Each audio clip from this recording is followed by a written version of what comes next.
La telaraña. Explorando los vínculos entre el arte y la ciencia. Científicos y artistas destacados construyen a partir de sus diferencias una telaraña de ideas y pensamientos y nos demuestran que al final todo está entrelazado.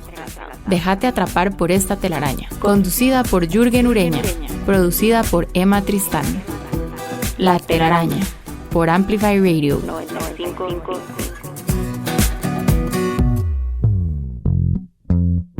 Buenos días, bienvenidos a un episodio más de La Telaraña, el programa de conversaciones entre científicos y artistas que se emite todos los lunes a las 7 de la mañana en el 95.5 FM de Amplify Radio. Soy Jürgen Ureña. Nuestro programa de hoy está dedicado a las nomenclaturas, es decir, al conjunto de nombres que permiten que los escritores se refieran a las personas, los lugares y los objetos, a los nombres que utilizan los científicos para identificar las especies de animales y plantas, o a los que utilizamos de manera coloquial en contextos informales. Hemos titulado esta telaraña Todos los nombres para hacer referencia al conjunto de nombres que utilizamos habitualmente y además en recuerdo de la novela homónima de José Saramago publicada en 1997. Esa novela está protagonizada por un funcionario que trabaja en el registro civil y se dedica a coleccionar fichas del registro, lo que hace referencia al amor por los nombres, a la devoción incluso que sienten algunas personas por los nombres y al poder de esas personas que conocen o hacen un uso determinado de esos nombres. Así que para conversar sobre todo esto, sobre todos los nombres, los científicos, los literarios, los coloquiales, contamos hoy con la presencia del biólogo Adam Karremans, que nos acompaña por segunda vez. Eso nos entusiasma, nos alegra. Y al escritor Gustavo Solórzano Alfaro, que nos acompaña por primera vez y probablemente no será la última. Aquí amenazamos siempre con invitar más de una vez a los invitados. Muchas gracias por estar acá esta mañana con nosotros. Gracias, Jürgen, por esta maravillosa invitación. Sí, efectivamente, la segunda vez que estoy aquí en La Telaraña y lindísimo poder compartir con vos y con Gustavo Solórzano Alfaro esta oportunidad. Muchísimas gracias, igualmente también muy emocionado y bueno, tomo muy en serio la amenaza, ¿verdad? Ojalá que nos vaya bien hoy para que haya una segunda y ojalá una tercera. Muy bien, yo creo que así será, van a ver que sí. Voy a presentar a Adam comentándoles que Adam Karremans es el director del Centro de Investigación Jardín Botánico Lancaster y profesor catedrático de la Escuela de Biología, ambos de la Universidad de Costa Rica. Realizó estudios de maestría en Ciencias de Plantas y de doctorado en Ciencias en los Países Bajos.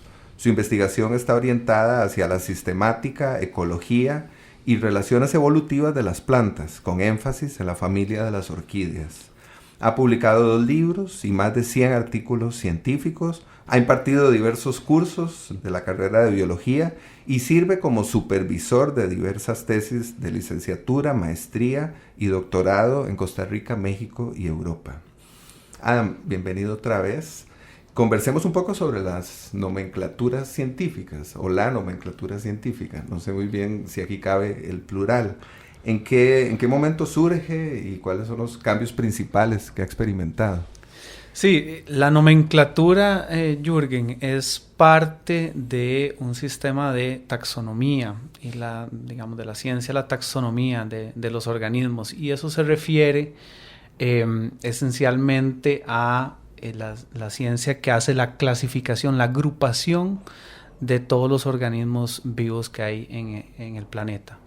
Hay que recordar que estamos hablando de que se estima que sobre la Tierra hay entre 3 y 100 millones de organismos vivos diferentes en este momento. Eso sin contar los fósiles. Y lógicamente, pues para podernos comunicar necesitamos de alguna forma darle un nombre a cada uno de esos organismos diferentes. Eso es una tarea titánica, muy complicada y que realmente ha tomado siglos y no está ni cerca de estar completa o terminada.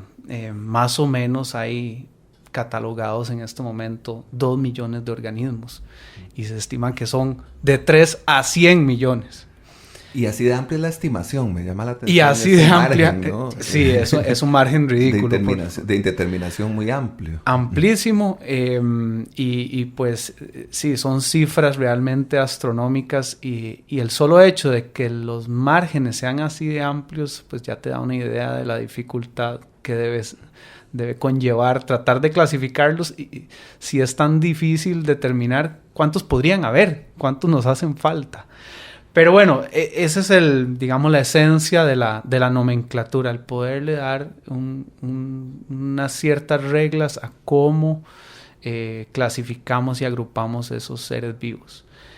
La nomenclatura de plantas como tal, la botánica, tiene sus orígenes en los filósofos griegos, especialmente Teofrasto y Dioscórides, que cerca uno un poquito antes y uno un poquito después del año 0, comienzan a catalogar la diversidad vegetal que ellos encuentran.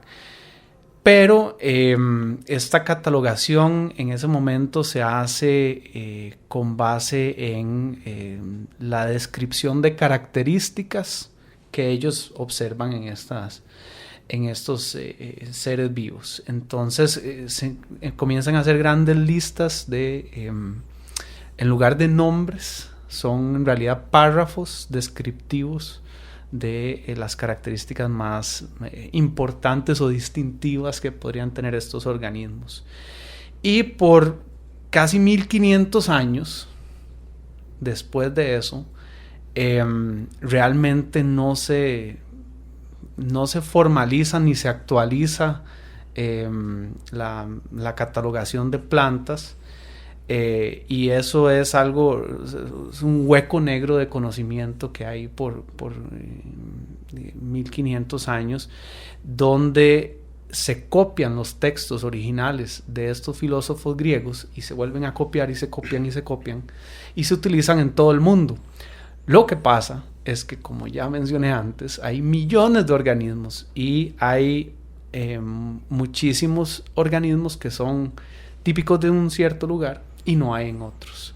Entonces, el uso de esas descripciones de los filósofos griegos eran útiles en su flora local. Claro. Y mientras más se alejaban de su flora local, eran menos informativos, se referían realmente a organismos distintos y justamente... Eran más equivocados, para decirlo de una forma así un poco grosera, tal vez, ¿no? Así es. Uh-huh. Y es hasta 1753, que Linneo, en Suecia, un sueco, desarrolla e implementa el sistema que usamos actualmente, que es el sistema binomial para la clasificación de organismos, tanto plantas como hongos, algas y animales. Y ese es un cambio radical importantísimo, porque es a partir de ese momento que realmente empezamos a clasificar de verdad, digamos, la diversidad biológica de la Tierra. ¿Y seguimos utilizando el sistema de Linneo de 1750 y tantos? Sí, justamente eso es lo más interesante. Entonces hay un gran hueco, digamos, entre los filósofos griegos y digamos, los europeos del siglo XVI, XVII y XVIII. Y lo interesante es que nosotros seguimos utilizando el sistema de Linneo. Era tan bueno, digamos, con todos sus problemas, pero era tan bueno y tan eficiente para hacer la clasificación de organismos que seguimos utilizándola ya por más de 250 años. Han habido otras propuestas. Algunas modernas incluyen propuestas, por ejemplo, como en lugar de clasificar, o sea, lo que Linneo hizo fue proponer que cada organismo tuviera 2 nombres, punto. Que no fuera una frase, que no fueran 4 nombres, que no fueran un solo nombre, que fueran 2. Y esos 2, digamos, básicamente nos decían a qué estaba emparentado, a qué grupo pertenece y cuál es la especie particular. Eso es lo que hacen esos dos nombres. Entonces, eso lo llamamos género y especie. Y hoy en día hay algunas propuestas que sugieren que cambiemos esa forma de llamar a las especies por más bien especies basadas en dónde están genéticamente. Lo que pasa es que todas estas alternativas tienen dificultades y no ha habido ningún otro sistema alternativo que sea tan eficiente para podernos comunicar como el de Linneo, que se mantiene hasta hoy en día. Ok, perfecto. Bueno, no, esa es una primera gran pincelada. Voy a presentar a Gustavo, porque entonces así ya podemos habilitar la conversación, y si no nos vamos por las ramas del árbol de la vida antes de tiempo. Gustavo Solórzano Alfaro nació en la provincia de Alajuela en 1975. Ha sido profesor de literatura en la Universidad de Costa Rica y actualmente es el director de la editorial de la Universidad Estatal a Distancia. Es autor de 12 libros que han sido publicados en Costa Rica, Chile y España, entre los que pueden destacarse Nadie que esté feliz escribe, que nos decía Gustavo que ha sido sujeto o víctima de memes, ese título. 25 por 20, dichosamente, sí. 25 por 25 poemas escogidos de un muchacho que sonríe, La oscuridad intacta, el libro de ensayos 20 sobre 21, Literaturas costarricenses del nuevo siglo, que este libro es coeditado con Albino Chacón y Gea Chávez para la editorial Costa Rica, y La culpa, que está recién salido del horno y lo tengo por acá. Y a mí me gustaría justamente leer un fragmento de uno de los poemas de La culpa, que se titula El idioma materno, y que dice: el nombre es fundamental, sobre todo si podés domarlo. Se imaginan siendo un Angelo Giuseppe, como tal vez soñaron sus madres. Un autor queda predestinado en las sílabas de su nombre. No es el poema completo, es un fragmento, pero me parece un buen motor para la conversación. ¿Qué podrías comentarnos al respecto, Gustavo? Bien, el tema de los nombres, en el caso de la literatura y en el caso particular, como hablaba ahora en la sobremesa, es fundamental, por supuesto. Pensamos cuando hablamos de letras, cuando hablamos de idioma, de lenguaje, de literatura, pues hay diferentes posturas o posiciones, porque es la manera en la que entendemos el mundo, en la manera en la que nos acercamos al mundo, cómo lo nombramos, cómo lo conocemos. Y es fascinante desde ciertos puntos de vista, ¿verdad? Todas las teorías, por ejemplo, las ideas de que el idioma condiciona la manera en la que entendemos el mundo, que es una tesis clásica de Sapir-Whorf, ¿verdad? Que ha sido muy cuestionada tanto en su vertiente absoluta como en su vertiente relativa, y que está muy presente, o la trajo mucho al presente la película Arrival de Denis Villeneuve, con Amy Adams precisamente, que es un tema muy muy interesante, esta idea de que el idioma, ¿verdad?, moldea el mundo de una manera distinta. Entonces no es lo mismo pensar el mundo desde el inglés que pensarlo desde el español o pensarlo desde el francés.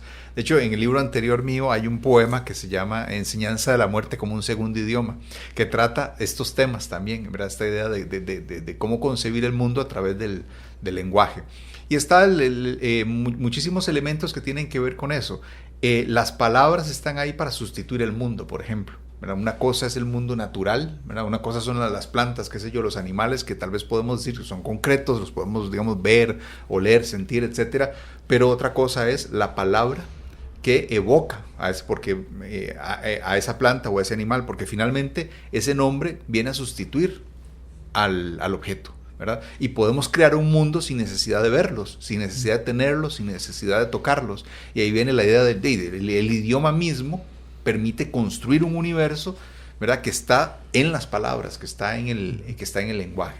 Y podríamos seguir extrapolando, porque esto nos lleva a diferentes posturas, desde las posturas religiosas, ¿verdad?, que están muy emparentadas a veces con cierta noción de la literatura, de que la literatura es una especie de código secreto, ¿verdad?, un poco como en el ámbito religioso. Claro. Es decir, la palabra religiosa, el verbo, ¿verdad?, el verbo que se hace carne, el verbo que permite crear el universo, todo este tipo de cuestiones que están en la religión, tienen que ver un poco con esa noción de qué es crear, o qué es crear con la palabra, o qué es crear con la literatura, que es construir a través de la literatura. Entonces, son temas muy, muy, muy interesantes. Y con esto, bueno, lo que decía al principio, las palabras están ahí para sustituir el mundo.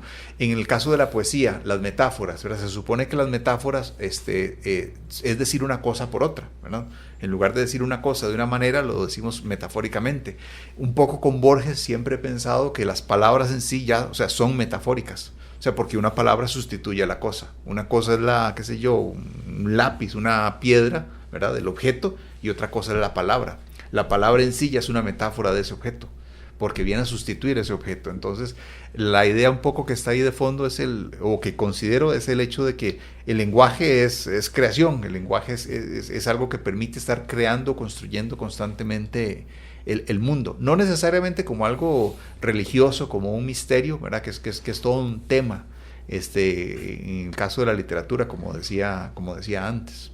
Que ahora tal vez podemos hablar un poco más sobre eso. Es interesante esto de la nomenclatura como sustitución y como metáfora, porque en el caso de la nomenclatura científica, los nombres científicos pretenden no sustituir o no metaforizar, sino identificar, ¿no? Y creo que es importante, además, entender cómo funciona ese sistema, que tal como me comentaba en algún momento Adam, es un sistema normado, con unas leyes, para garantizar que ese nombre va a permitir identificar y no va a existir una duda o una amplitud, digamos, retórica, como en el caso de la metáfora. Sí, efectivamente, Jürgen.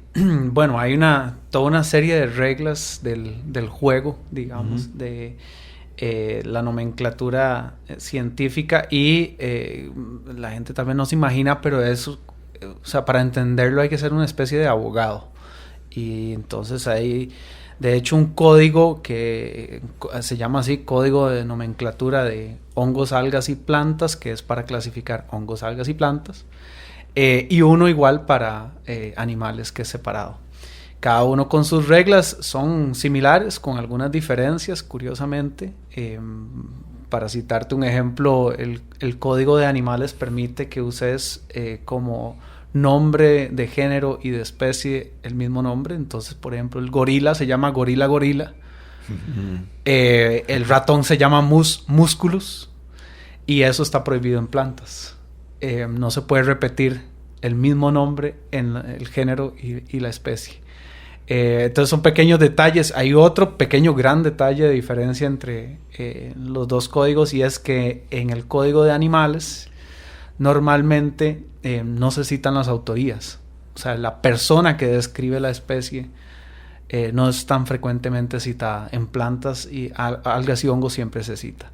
Y eso hace una diferencia crucial, porque entonces los autores de hongos, algas y plantas son mucho más prolíficos. Claro, están más activos. Tienden a ser más activos porque sí, son inmediatamente reconocidos, porque en las descripciones de sus especies aparecen citados.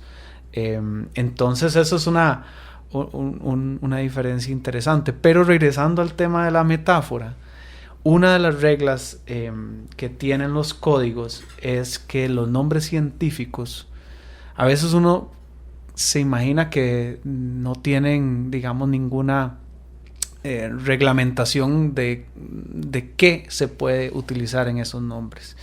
Y en realidad hay esencialmente 3 tipos de nombres científicos.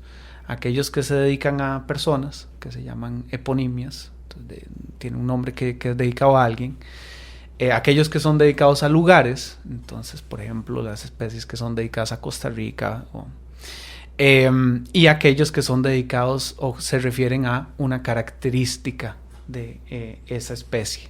Entonces, regresando un poco a lo de la metáfora, pues los mismos nombres científicos te dicen algo, aunque no conozcas la especie.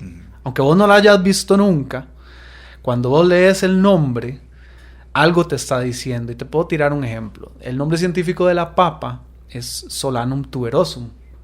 Ese epíteto específico, tuberosum, se refiere justamente al tubérculo, a la papa, a la característica que la hace tan distintiva entre las otras especies de uso particular.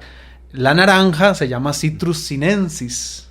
La especie sinensis, que se refiere a China, hace una referencia del lugar de origen, digamos, de este... Claro, el nombre tiene mucha información, carga una memoria además, ¿no? Carga una memoria. Sí, y ahí, bueno, yo con este tema de la metáfora, precisamente, yo sin conocer mucho obviamente sobre taxonomías, pero yo me atrevo a decir que en el fondo también son metafóricas, o pueden terminar siendo metafóricas, y creo que, no sé si hasta cierto punto concordarías conmigo con estos ejemplos que estás poniendo. Hablando sobre eso, hay un libro muy interesante de taxonomías, de Luis Javier Plata Rosas, que se llama El curioso caso de la especie sin nombre. Y recuerdo que el primero que viene ahí, bueno, el ejemplo, no recuerdo el nombre exacto en latín, pero hace referencia a una planta, es un tipo de hongo que tiene forma fálica, y el nombre hace referencia a la edad fálica.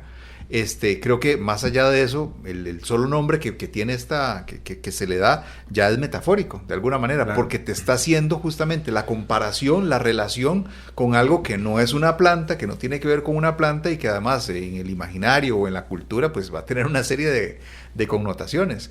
Y lo que decían un poco también ahora al principio, Adam, cuando estábamos antes de iniciar el programa, y que vos le preguntabas de que el sistema era como muy bueno o perfecto. Decía, bueno, no necesariamente, no estrictamente, que bueno, en general, en ciencia, y todo está sujeto a cambios, ¿verdad? El hecho de que haya posibilidades de otros nombres. El lenguaje son convenciones, ¿verdad? Y son convenciones, si nos apegamos a eso, decir, arbitrarias, ¿verdad? Obviamente aquí en el lenguaje científico no son arbitrarias, ¿verdad? Porque no es que nacen de la nada, ¿verdad? Pero perfectamente podemos sustituir el sistema y utilizar otro. De repente, como sociedad, como cultura científica, decide cambiar y decide utilizar otro, ¿verdad? Que le parece más apropiado.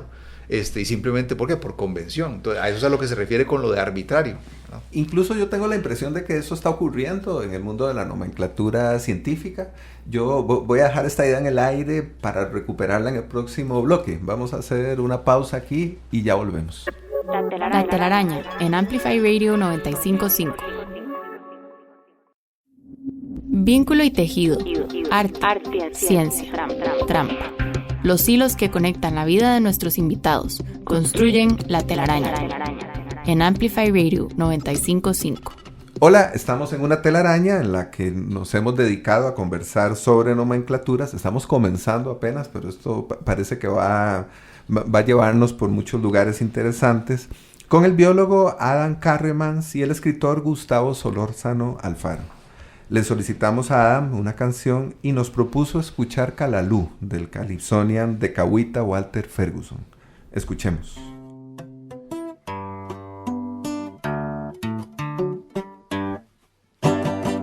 Everybody has his own opinion. Some may be right and some may be wrong, but Calalú, everybody love. Calalú, me say everybody love. Eat it in the morning and you eat it in the night, and you eat it when you feel like you go lose your sight. I say, Calalú, everybody love. Calalú, me turku dove. Calalú, me say, everybody love. Eat it in the morning and you eat it in the day, and you eat it when you feel like you go break away. Me say, Calalú, everybody love. Calalú, me turku dove. Good for your belly and it good for your back. Tighten every joint that is getting slack. I say, Calalú, everybody love. Calalú, everybody love. I know a woman, she named Olu. She wake up one morning all black up too, and she called to her sister named Osu. Beg her fi cook up some Calalú, me say, Calalú, everybody love. Calalú, me say, everybody love. Good for your belly and it good for your back. Tighten every joint that is getting slack. I say, Calalú, everybody love. Calalú, me turku dove. Eat it in the morning and you eat it in the day, and you eat it when you feel like you go break away. Me say, Calalú, everybody love. Calalú, me turku dove. Calalú, it is a blessing from above. Eat it in the morning and you eat it in the night, and you eat it when you feel like you go lose your sight. I say, Callaloo, everybody love Callaloo, me say, everybody love. Everybody has his own opinion. Some may be right and some may be wrong, but Callaloo, everybody love Callaloo, me say, everybody love Callaloo. Callaloo, it is a blessing from above.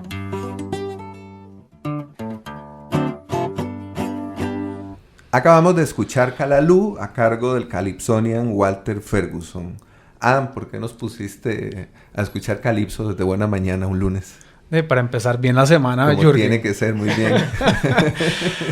Mira, la razón para escoger particularmente esta canción de Walter es que, yo soy turrialbeño y siempre acostumbrado a ir al Caribe y la verdad que el Callaloo prácticamente yo no lo conozco.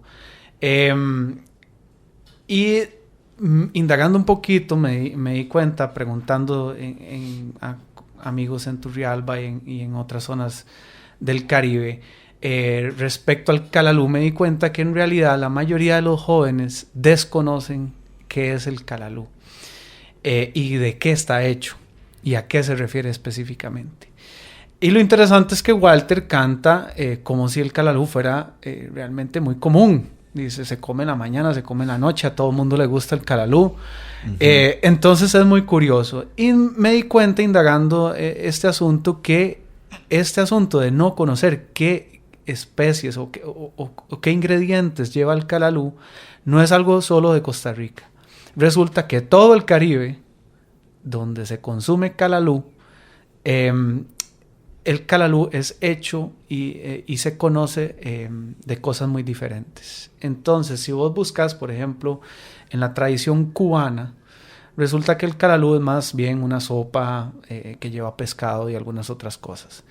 En tradición costarricense parece más bien ser un picadillo de hojas de diferentes plantas que, aunque no logré conseguirlo directamente, parece en internet que se refiere a un género que se llama Phytolacca. Uh-huh. Lo interesante es que en Sudamérica, en la parte como de las Guyanas y de Venezuela, de Trinidad, más bien ellos se refieren a una planta del género Xanthosomas, que es totalmente no relacionado a esta otra. Y así en las Antillas francesas, en las Antillas inglesas, y en cada una se utilizan plantas distintas.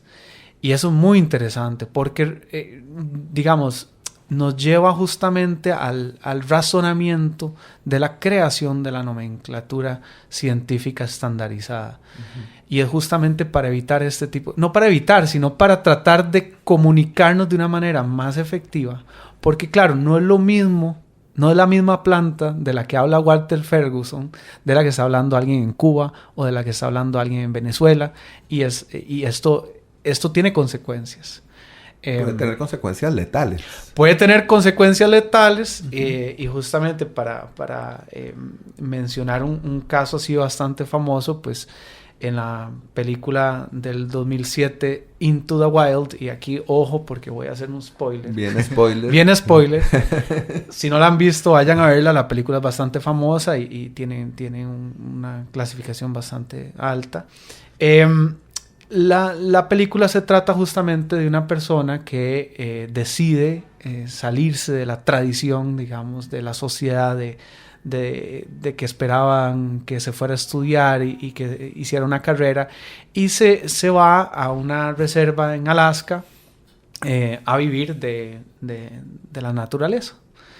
Esta persona vive en una buseta y empieza a comer productos locales. Y la historia, que es basada en un hecho de la vida real, la historia lo que cuenta es que esta persona termina por morirse en parte de hambre y en parte intoxicado por las plantas que estaba consumiendo. Y la razón, según lo que aparenta de su diario, es que él estaba confundiendo unos tubérculos, una especie de papa silvestre, con otra especie que sí era comestible, y se muere. De eso se muere. Y entonces justamente esa es un poquito la enseñanza de claro, la moraleja sobre el carácter ambiguo o impreciso de los nombres, ¿verdad? Yo creo que sería interesante ahondar un poco en ese punto, en ese carácter ambiguo, incluso misterioso o enigmático de los nombres. A algo de esto se refiere Gustavo en su poema El gigante tembloroso. Voy a leer un fragmento cuando dice: en lo profundo sigue existiendo el misterio último de todas las cosas, de todos los nombres.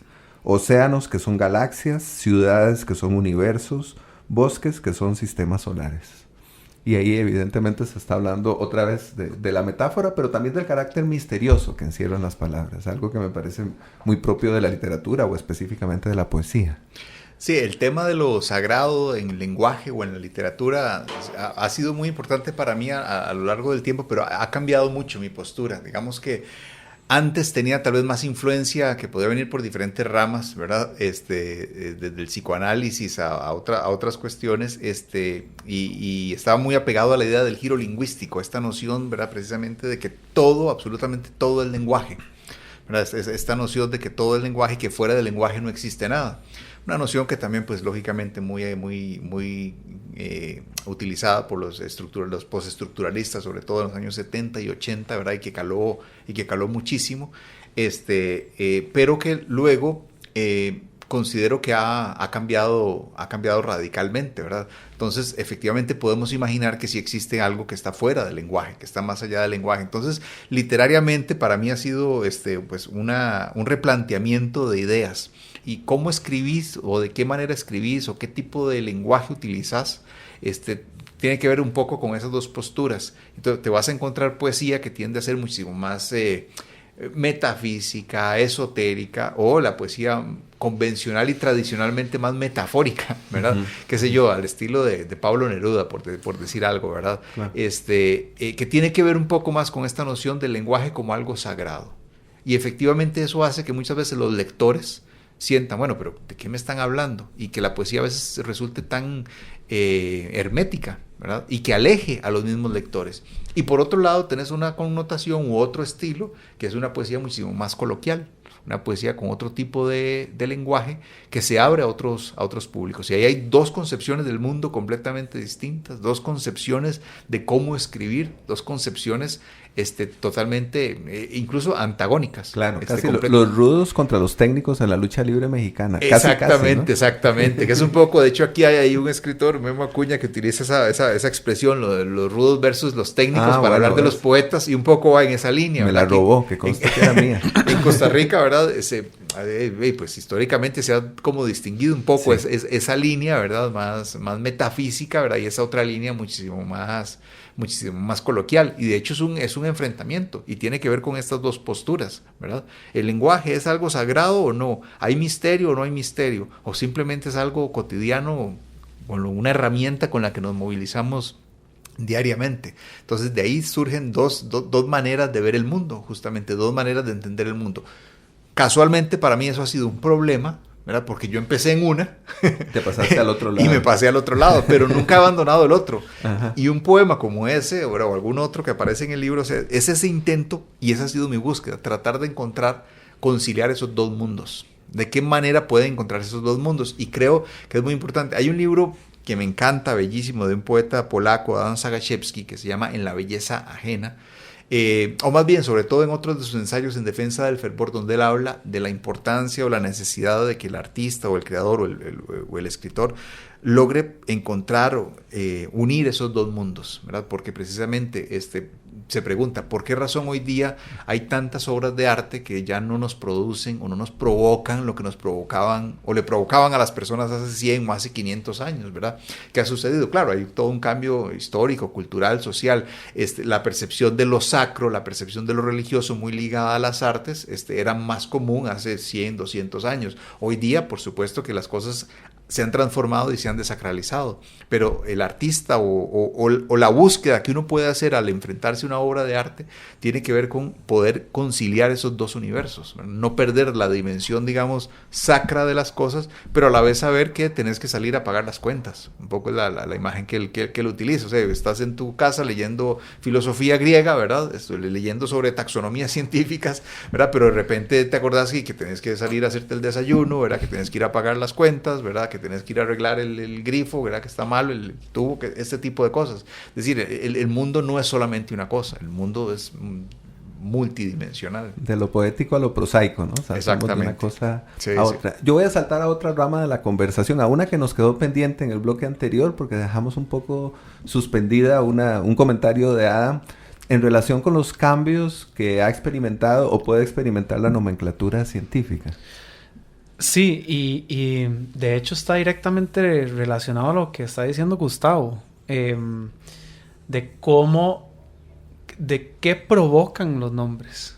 O sea, una cosa es las reglas para poner nombres y otra cosa es la connotación que dan esos nombres a quien los recibe o utiliza después. Y eso va relacionado a lo que vos estás diciendo. En el día a día, digamos, después de la ciencia que se está haciendo, pues hay un usuario de esos nombres y pueden haber provocaciones emocionales en los nombres y eso es muy interesante.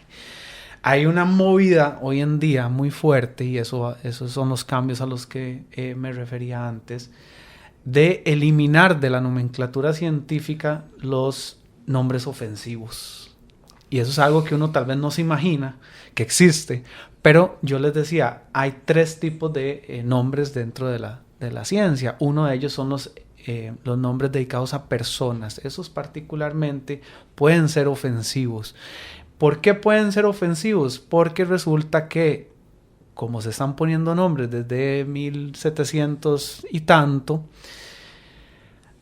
resulta que hay nombres que son dedicados a personas que después fueron ligados con colonialismo, racismo, imperialismo, bueno, y otro montón de crímenes o ofensas, digamos, que han surgido. Y la nomenclatura, aparte de su código de reglas, se rige por un principio muy estricto de prioridad basada en tiempo. O sea, quien estuvo primero es el que lleva el nombre, punto. O sea, si varias personas le dieron un nombre a una misma especie, quien estuvo primero es el que, entre comillas, lleva el nombre o gana, digamos. Entonces, no tiende a cambiar los nombres, al menos de que, digamos, se descubra que hay un nombre anterior, pero no los cambia porque resulta que 100 años después o 200 años después es ofensivo para alguien. Entonces eso ha creado algo muy interesante y hoy en día hay 2 grupos muy fuertes de entendimiento de la ciencia, donde unos son muy puristas en no querer cambiar las reglas y mantener los nombres tal cual fueron creados y concebidos, y otros que dicen no, seamos más laxos, utilicemos los nombres de una forma un poco más universal, más inclusiva, hagamos las modificaciones que sean necesarias, ¿verdad? Y es interesante. Los técnicos y los rudos, otra vez. Otra vez. O sea, cuando digo reciente, o sea, literalmente esta semana, la Asociación Americana de Aves anunció a través de redes sociales de que tomaron la decisión de que van a cambiar todos los nombres populares que se les dan a las aves. Normalmente se les da nombre también popular y casi siempre se utilizan incluso en la ciencia. Y decidieron que iban a cambiar todos los nombres de las aves de Estados Unidos y de Canadá que fueran ofensivos. Y hicieron entonces toda una lista de nombres que iban a cambiar. Eso es un cambio radical muy, muy fuerte que va a conllevar en los próximos años a mucha discusión. Y el tema de por qué hay muchísima resistencia a estas cosas, muchísima.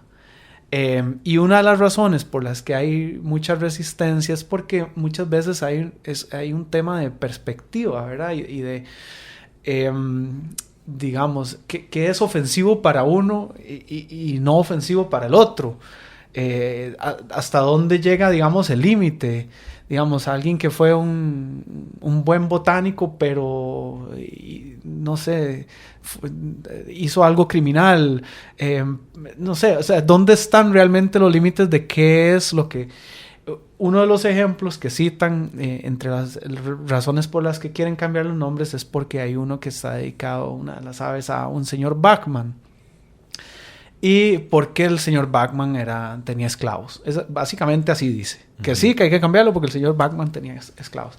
Claro, hay que entender, digamos, también es bueno entender los contextos históricos. Estamos hablando de una persona de 1790, que era un luterano y que, curiosamente, digamos, también bautizó a varias personas afroamericanas, les dio trabajo a varios. Entonces también hizo como muchas cosas positivas, digamos. Entonces es como difícil decidir y fue un naturalista muy importante y por eso se le había dedicado a esta ave. Entonces es una discusión curiosa. Yo diría que hay que entender el contexto en el que vivieron estas personas, pero también hay que entender el contexto presente en el que se producen estos cambios o intentos de cambio dentro de la llamada cultura de la cancelación, ¿no? Dentro de este fenómeno tan contemporáneo, tan singular.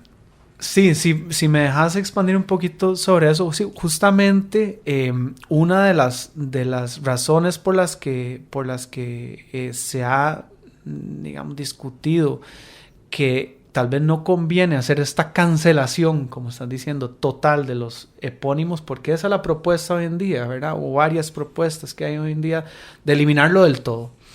Es justamente el hecho de que mientras tanto, aunque en el pasado, digamos, lo que dicen es en el pasado se han dedicado más que nada por hombres blancos a hombres blancos.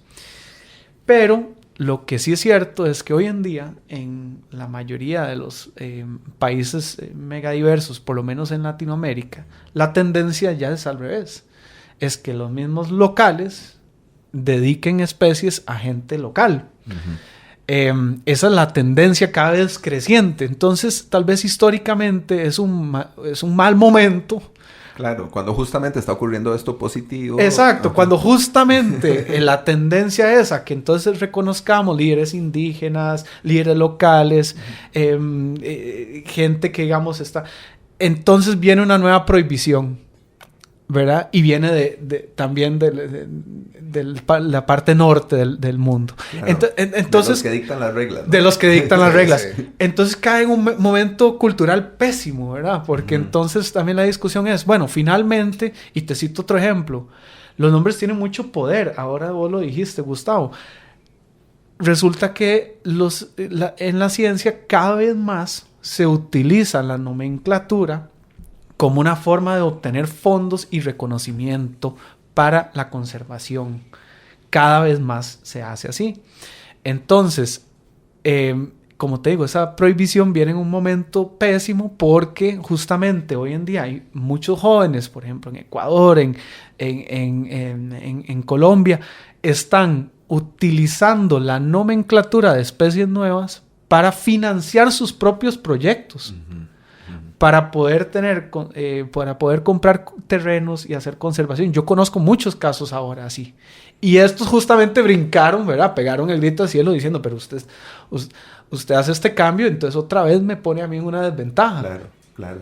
Sin duda. Sí, yo creo que el momento cultural es terrible para todo, para todos los temas. Y aquí yo creo que podríamos durar horas hablando de algo complicadísimo, ¿verdad? Que tiene que ver en el mundo de la literatura, por ejemplo, hoy día. Todos estos temas o estos conceptos que son igualmente cuestionables, ¿verdad? Cultura de la cancelación, ¿verdad? Lectores sensibles, lo políticamente correcto, todo eso que está en boga y que se discute en muchísimos campos, en todos los campos, ¿verdad? Vean acá el tema de la taxonomía, porque afecta o influye de diferentes maneras. Y entonces, ¿qué consideraciones se deben tomar, verdad? O cómo precisamente poder entrar en una discusión y darle profundidad sin necesidad de caer en estereotipos, ¿verdad? O simplemente en cerrarnos a decir, no, es que las cosas son así y se acabó. O bien decir, bueno, no, es que simplemente votamos todo y cambiamos, ¿verdad? Que pueden resultar extremas, ¿verdad? Y es que es complejo, ¿verdad? Es complejo, y en el mundo de la literatura actualmente eso implica montones de cosas, ¿verdad? ¿Qué tipo de personajes construyo o no construyo? ¿Cómo se está viendo eso en el mundo europeo o anglosajón, ¿verdad? Que no es igual en Latinoamérica. Lo mismo que decías ahora, donde ciertas tendencias ya son comunes, ¿verdad? Los lectores de sensibilidad en los grandes grupos editoriales, es algo que en Latinoamérica todavía no tenemos, ¿verdad? Y ese tipo de temas, bueno, no, como digo, nos podrían dar para muchísimas conversaciones. Y ya lo dijo Jürgen, o sea, todo depende de los tiempos, hay que ponerse también en el contexto, ¿verdad? Las palabras que hoy son ofensivas o los límites que hoy son impuestos, tal vez mañana no lo sean o sí lo sean, y en un pasado no lo eran o sí lo eran. En eso hay que también tener un poquito de flexibilidad y decir, bueno, tal vez esta persona era muy venerada en su momento, ¿verdad? O esto era algo que se consideraba negativo hace 200 años y hoy lo consideramos positivo. Sí, definitivamente. Sí, por eso yo creo que el conocimiento de la historia, el cultivo de la historia, la comprensión de los procesos históricos es fundamental. Creo que por ahí pasan muchas de las decisiones que tomamos cotidianamente, incluso sin darnos cuenta. Vamos a hacer aquí una pausa y ya volvemos para el próximo bloque de La Telaraña. La Telaraña en Amplify Radio. La telaraña. Científicos, artistas, humanos, descubriendo lo que nos separa, lo que nos une. La Telaraña en Amplify Radio 95.5. Hola otra vez, seguimos en una telaraña en la que hemos conversado sobre nomenclaturas con el biólogo Adam Carremans y el escritor Gustavo Solórzano Alfaro. Escuchamos hace unos minutos a Walter Ferguson, bailamos un poco calipso por acá por sugerencia de Adam, y ahora Gustavo nos propone escuchar Enjoy the Silence, Disfruta el Silencio, del grupo británico Depeche Mode en la versión de la estadounidense Tori Amos. Escuchemos. Words like violence break the silence, come crashing into my little world. Painful to me, pierce right through me. Can't you understand? Oh, my little girl. All I ever wanted, all I ever needed is here in my arms.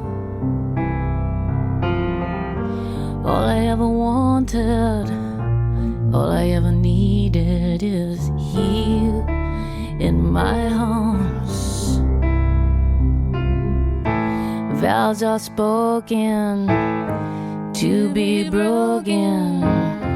Feelings are intense, words are trivial.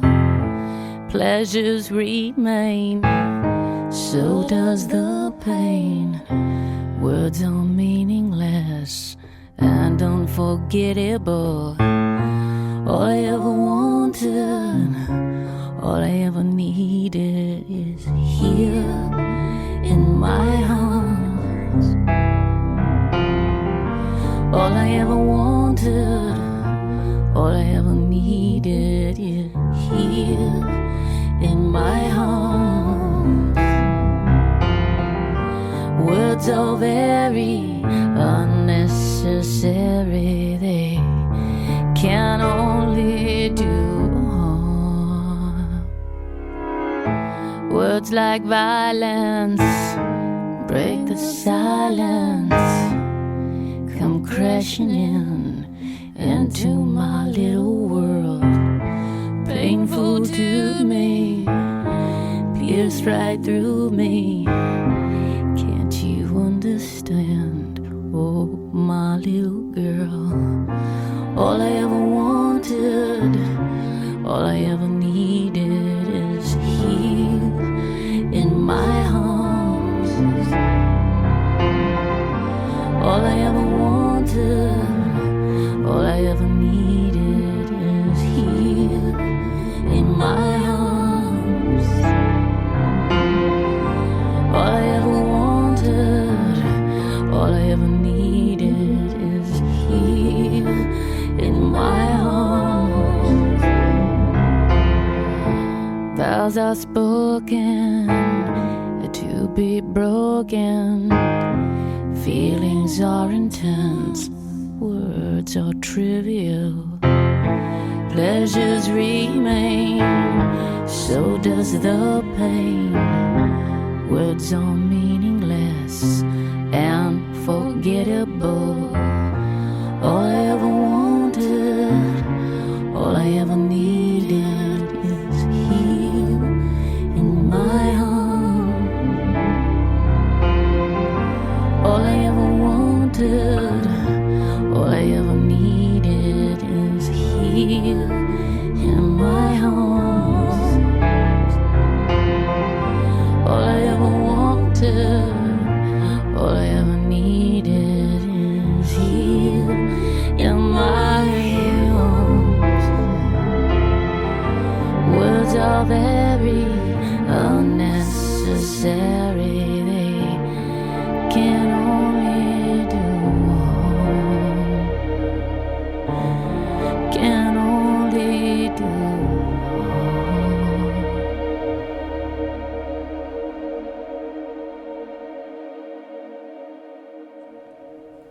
Acabamos de escuchar Enjoy the Silence en la versión de Tori Amos. Contanos, por favor, Gustavo, ¿por qué nos propusiste escuchar esta canción? Cuando me propusiste el programa, Jürgen, quizá fue de lo primero, fue muy rápido, se me vino a la mente, hay versos muy específicos que hacen referencia a las palabras, justamente, bueno, en el mismo estribillo, ¿verdad?, que dice las palabras son innecesarias, ¿verdad?, y que solo provocan daño. Uh-huh. Y otros versos dicen que las palabras son vacías o son triviales, que las palabras no tienen sentido. Entonces, cuando uno piensa en nombres o piensa en lenguaje, piensa en estos temas. Y cuando hablamos de eso, de palabras, cuando hablamos de lenguaje, tenemos esta dicotomía, esta idea de qué sirve el lenguaje, de qué sirven las palabras. ¿No es mejor el silencio? Hay toda una larga tradición, mejor guardar silencio, ¿verdad? El famoso de Wittgenstein, mal interpretado, ¿verdad? De lo que no se sabe, mejor no hablar, ¿verdad? Uh-huh, tipo de cosas. Ahora que Adam mencionó la película Into the Wild, esta noción de el ser humano que se ve enfrentado a la cultura o a la civilización y su lucha por sentirse mal o insatisfecho, ¿verdad? El malestar en la cultura de Freud, sentirse mal y decir no, o sea, es mejor la vida salvaje, la vida en el bosque, la vida en la naturaleza, la vida como debe ser, ¿verdad? Porque la cultura, las palabras te imponen una cárcel también. Te imponen ciertas normas, los códigos de moral, las leyes están hechos de palabras, ¿verdad? Son una imposición de alguna manera. Entonces el ser humano siempre ha buscado cómo escapar de la civilización también, y que es un poco, repito, lo que plantea esta película que nos citaba Adam. Y entonces esta canción me evoca todo eso, ¿verdad? Esa lucha entre el lenguaje y el silencio. Volviendo a los nombres y al reconocimiento, nos contestaba Adam en algún momento del programa que los botánicos se dedican a describir plantas con mayor entusiasmo, con mayor frecuencia, porque eso supone un reconocimiento, ¿verdad? Porque en el momento en el que se observa la planta se asigna ese nombre, ¿verdad? Sí, efectivamente, pues uno de los trabajos del botánico es justamente asignar esos nombres, y pues es una de las partes un poquito divertidas del trabajo.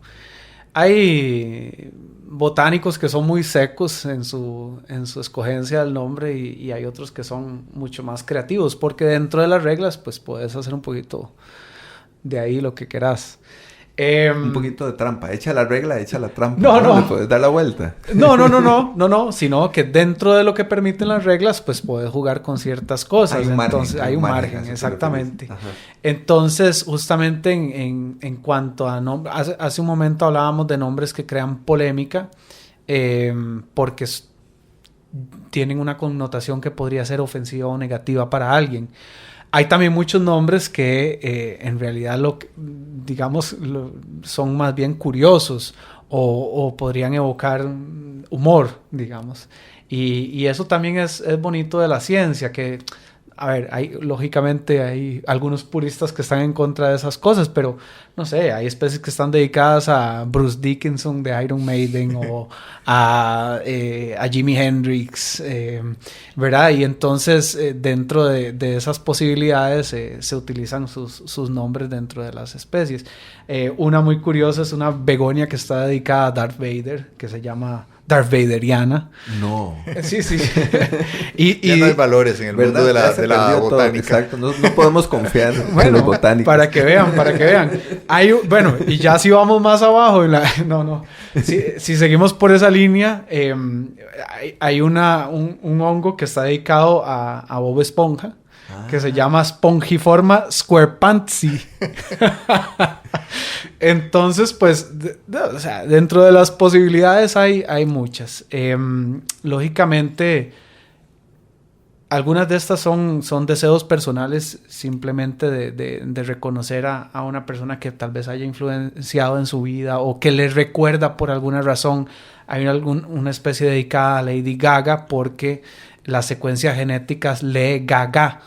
Entonces, claro, al final cuando haces ese tipo de movidas, de alguna forma conllevan un reconocimiento de tu trabajo, quizás mayor que si hubieras utilizado un nombre menos interesante o menos impactante. Y pues en algunos casos se utiliza también, como te digo, con fines de atención para conservación o para obtener recursos. Yo, por ejemplo, le dediqué una especie nueva de vainilla de Costa Rica a Cristiana Figueres, con una colega, porque pues justamente queríamos celebrar el trabajo de Cristiana en cambio climático y en esta noción de la conservación, y pues esta especie de vainilla era particularmente amenazada. Y perdón, y el momento en el que haces la descripción y la nombras, si sos el primero, como decías al principio, eso queda por los siglos de los siglos. Así es. ¿No? O sea, realmente es un honor muy grande que se le está otorgando a la persona y que el botánico le está dando o el científico le está dando, porque efectivamente así queda. O sea, la expectativa es que en 300 años se le siga llamando así. Y que en 300 años alguien va a ver esa publicación y va a recordar el nombre de esa persona. O se va a preguntar quién era esa persona. O se va a persona. preguntar quién es. Realmente es un honor muy grande, que esa también era una de las razones por las que algunos de las personas están en contra de la eliminación o la prohibición de todos los nombres dedicados a personas, porque es un honor muy grande que un botánico le pueda decir: mira, yo reconozco tanto tu trabajo o lo que estás haciendo que te voy a inmortalizar para siempre. Claro, es eso. O sea, realmente suena, pero así es. Es así. O sea, yo estudio los nombres de 1800 todo el tiempo. Claro. Y leo entonces a quién fueron dedicados y quiénes eran esas personas. Me parece curioso que en este país tantas plantas tengan nombres que son un homenaje, que pretenden recordar a algo o a alguien, y que por otro lado las calles de San José, por ejemplo, tienen nombres que nadie recuerda o prácticamente no tienen nombres, la gran mayoría, ¿no? Que no nos podemos ubicar en esa dimensión espacial, pero sí en esta otra, ¿verdad? Botánica, ¿no?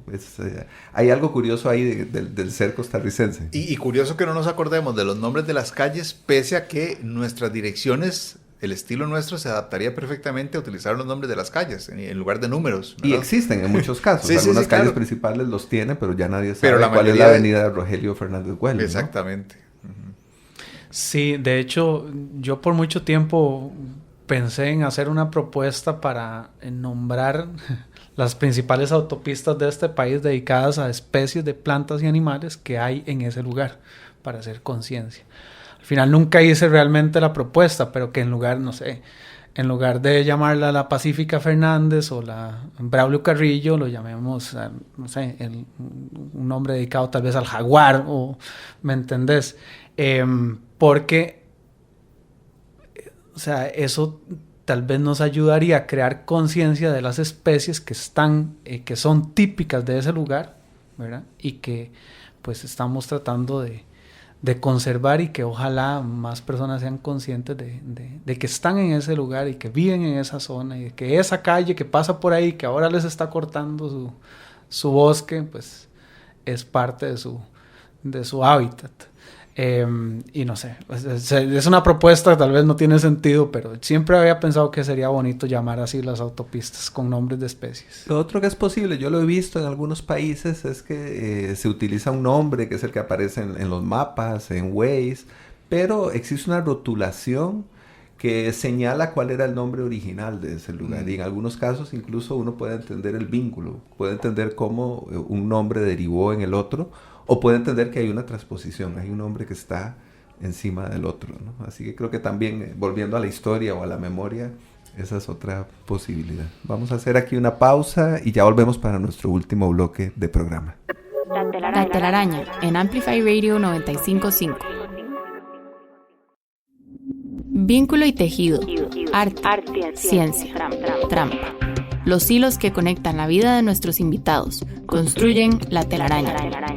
En Amplify Radio 95.5. Hola, bienvenidos al último bloque de una telaraña en la que hemos conversado sobre nomenclaturas, sobre nombres, sobre palabras y algunos temas afines o que han aparecido en el camino con el biólogo Adam Carremans y el escritor Gustavo Solórzano Alfaro.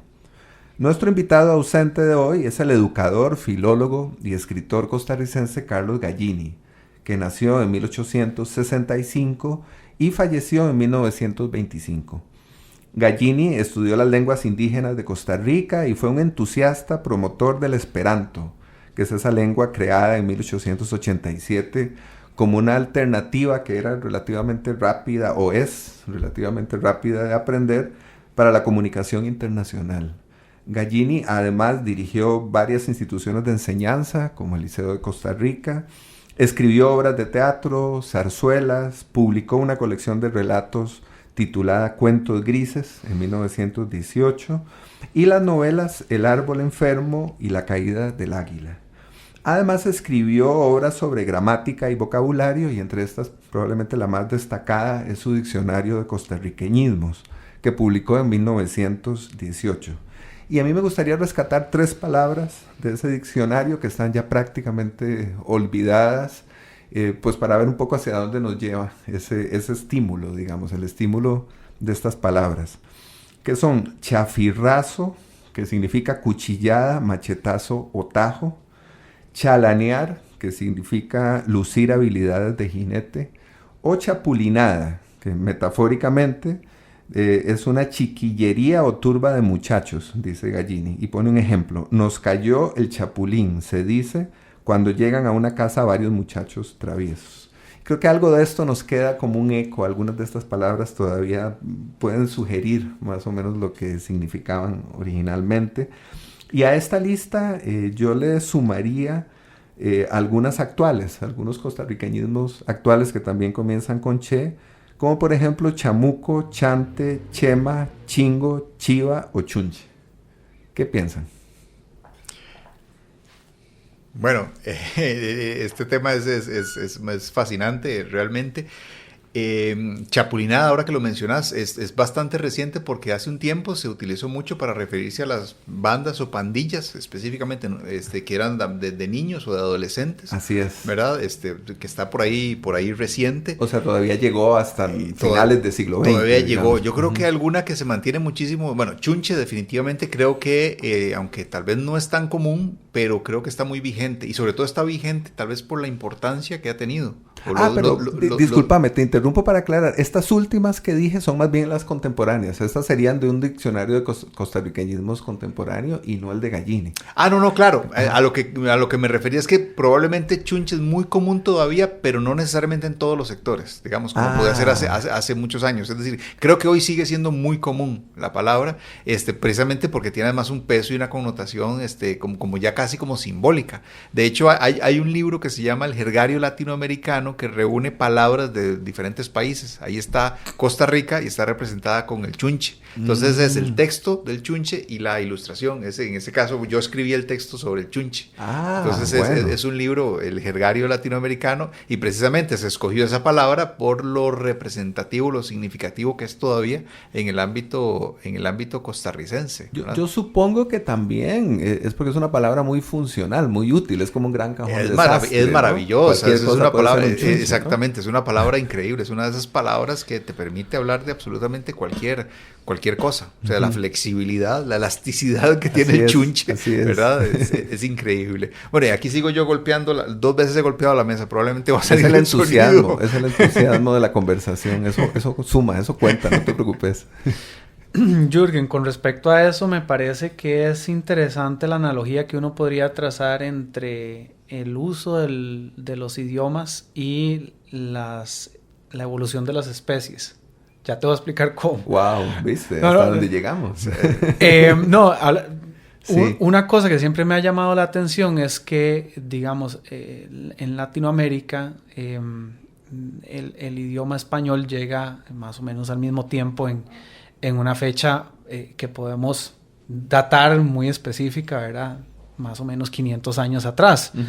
Entonces, todas las diferencias que nosotros encontramos en los diferentes usos del español desde México, bueno, desde Estados Unidos, porque ahora también hay un nuevo lenguaje ahí en el sur de Estados Unidos, desde Estados Unidos hasta Argentina o Chile, obedecen a cambios que se fueron dando lentamente por características propias de cada país o cada región, y de alguna forma obedecen un poco a las mismas leyes de la especiación, la radiación de las especies, en el sentido de que cada lugar va adquiriendo características propias, igual que diferentes poblaciones de especies, y que, digamos, se van generando diferencias o cambios con el tiempo, gracias a ciertas barreras, digamos, de palabras que no están pasando, o de especies que no están pasando de un lugar a otro, que se mantienen en un lugar específico, barreras que pueden ser geográficas o barreras que pueden ser, en este caso, también raciales o lo que sea. Y entonces, sí, ves como una evolución del idioma en 500 años. Es un experimento muy bonito, uh-huh, de cómo de un punto cero, pones digamos un idioma en un área nueva y cada una va adquiriendo características diferentes, y entonces hoy en día encontramos muchísimas palabras que son propias de Costa Rica, que no las encontrás en México, que no las encontrás en Argentina, y así, y un poco funciona como igual que la evolución de las especies. Qué hermoso eso, ¿no? Las palabras como seres vivos, ¿no? Sí, exactamente. Y era un poco lo que decíamos al principio, la idea de que las palabras crean mundos o construyen mundos o nos permiten crear un mundo, ¿verdad? Porque lo vamos adecuando, acomodando de acuerdo con ciertas nociones o ciertas características, ¿verdad? Ahora que decís los nombres, se me ocurre recordar el tema de los apellidos, por ejemplo, ¿verdad? Cómo nacen los apellidos y nacen de características de la gente, que es en el caso del español,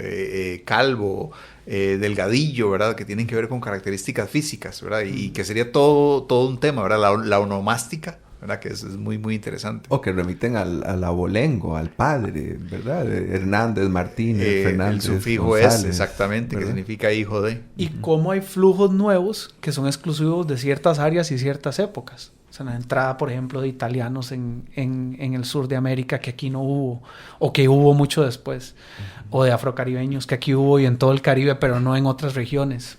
Tal vez en México, en el centro de México no existe eso. Entonces, ¿verdad? Eso le va dando una forma muy particular al idioma, a la cultura y al idioma. Uh-huh. Y las palabras nacen y se extinguen, igual que las especies. Uh-huh. Claro. Bueno, ahí está, la metáfora está clara, o la analogía, no puede ser mejor.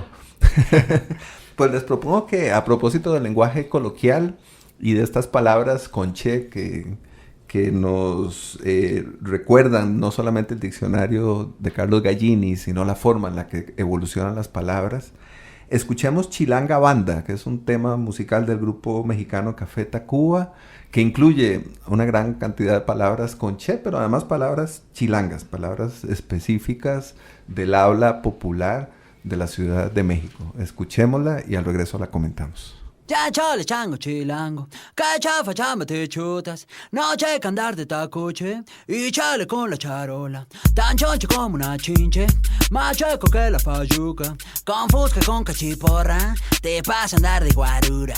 Mejor yo me echo una chela y chance enchufo una chava, chambeando de chafirete, me sobra chupe pachanga.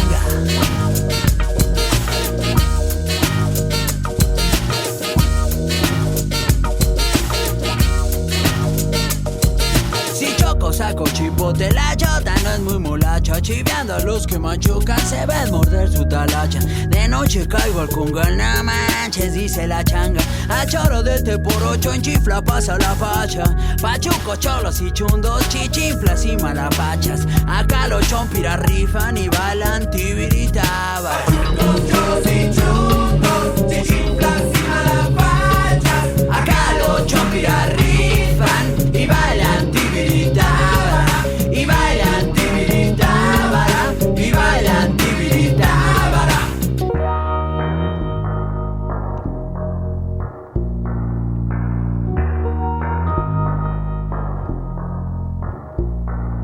Mejor yo me echo una chela y chance enchufo una chava. Chambeando de chafirete, me sobra chupe pachán.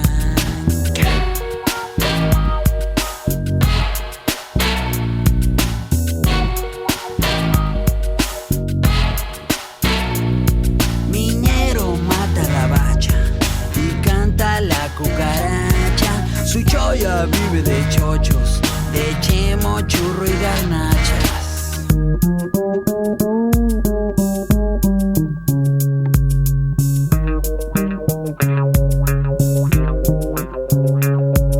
Pachuco, cholos y chundos, chichinflas y balabachas. Acá los chompiras rifan y bailan tibiritábara. Pachuco, cholos y chundos, chichinflas y malafachas. Acá los chompiras rifan y bailan tibiritábara. Y bailan tibiritábara. Y bailan tibiritábara. Transando de arriba abajo, ahí va la chilanga banda. Chin chin si me la recuerdan, carcacha y se les retacha.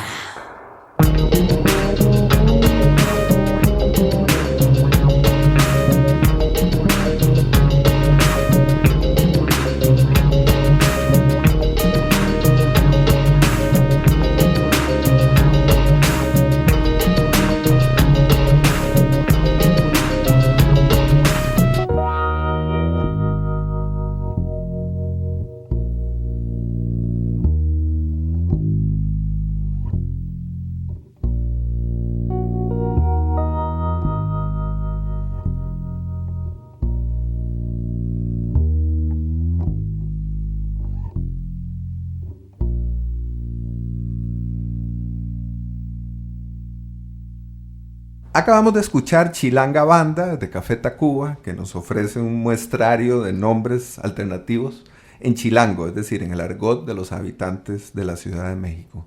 Y a mí me gustaría preguntarles si, para cerrar nuestro programa de hoy, tienen alguna idea que podría estar asociada a la canción que acabamos de escuchar o al programa en general. ¿Qué les gustaría compartirnos para cerrar la telaraña de hoy? Bueno, a mí solo darte las gracias, Jürgen. Es raro tener la oportunidad de hablar de nomenclatura científica y al mismo tiempo estar pensando en que te faltó el chifrijo entre las palabras con che. Bueno, muy importante. Pues hay que actualizar. Esa actualización, efectivamente, faltó el chifrijo. Gracias por la corrección. Y no, agradecerte a vos y a Gustavo por esta discusión buenísima. Muchas gracias. Bueno, igualmente, sobre la canción, sí me gustaría mencionar, porque es una muy buena canción, y está muy bien construida, ¿verdad? Es sumamente ingeniosa, justamente cómo, ¿verdad?, construye los versos, ¿verdad?, la cadencia, el ritmo que tiene, la medida de los versos, y para hacer encajar todas estas palabras. Y donde viene una que es de las pocas que conozco, porque sí es bien complicada, que es el chompiras, ¿verdad? Uh-huh. Popularizado a través de, bueno, lógicamente del programa del Chapulín Colorado, ¿verdad? Y los caquitos de Roberto Gómez Bolaños. Igualmente agradecer, fue un gusto, ¿verdad?, estar aquí compartiendo con Adam, ¿verdad?, con estas temáticas, con vos, Jürgen, gracias por la invitación. Realmente he disfrutado mucho la conversación. Muchas gracias, sí, Adam. Acabo de recordar una cosa que tal vez vale la pena mencionar acá, y es que, como una curiosidad, una de las especies a las que le pusimos nombre se llama Epidendrum chespiritorum. Ah, ves. Otra vez. Y viene de ahí. Pues. Todo está conectado. Exactamente. Lógicamente viene de Chespirito, pero en realidad honra a los Chespiritos. El restaurante allá arriba en el cerro, bueno, hay varios. Claro, ahora hay varios, sí. Porque justamente la especie fue encontrada justo al frente de los Chespiritos, una parada obligatoria de todos los botánicos. Ah, claro. Bueno, y habría que decir sobre la forma en la que viajan los nombres, cómo viajan las especies, que estos chespiritos vienen del chespirito mexicano y el chespirito mexicano viene de Shakespeare, ¿no? Exactamente. De alguna manera de llamarse a sí mismo irónica o paródica. Sí, es súper interesante porque creo que nos podríamos ir ahí en una especie de hueco sin fin, ¿verdad? Estableciendo conexiones entre las palabras. Bueno, no, yo creo que lo hicimos muy bien y como decía al principio, que amenazaba con invitarlos de nuevo, creo que estaremos de nuevo más adelante conversando sobre nombres o sobre otro tema. Así que muchas gracias otra vez por estar acá. Gracias también a Emma Tristán, la productora de La Telaraña, a Daniel Ortuño, que nos acompaña desde la cabina de grabación, y a todas las personas que siguen el programa de La Telaraña, que lo escuchan en su emisión al aire los lunes a las 7 de la mañana, o que lo escuchan posteriormente en las plataformas de Amplify o de Spotify, donde además se pueden consultar los programas anteriores. Ya hay 77 programas al aire, así que ya pueden ir y entretenerse un rato si se les quedó alguno por fuera. Soy Jürgen Ureña y les agradezco por sintonizarse, por conectarse, por enredarse en La Telaraña. Buen día, muchas gracias y hasta pronto.